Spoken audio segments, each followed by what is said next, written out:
follow si Joya dan juga Sally. Sebab apa? Korang bisik-bisik bagi makan kat dia, mungkin dapat harga diskaun. Okay guys, hari ni kita di Fancy Share Sembilan Calam. Kita ada sebuah Toyota Hilux okay. So dekat belakang sana pun ada Ford Ranger satu, okay, 4x4 juga.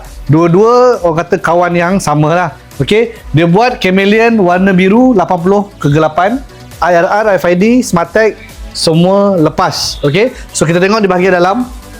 Ini gelap kan? Jom kita tengok di bahagian dalam. Nampak? Clear, jelas and then HD lah. Alright, so takkan bahang. Okay, so kita tengok di bahagian dalam. Tadi pun dah tengok. Okay, kita tengok dari belakang. Ini Ford.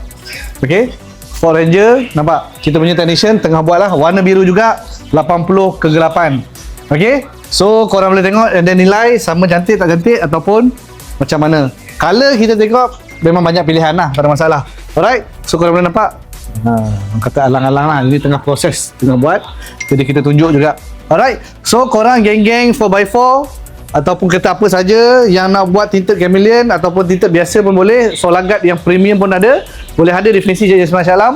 Kita akan bagi harga special dan juga warm share terbaik. Tapi korang jangan lupa follow, like, share untuk kontennya seterusnya. Okay, tapi korang jangan lupa ni follow si Joya dan juga Sally. Sebab apa? Korang bisik-bisik bagi makan kat dia, mungkin dapat harga diskaun. Okay, ngam, see you, ciao.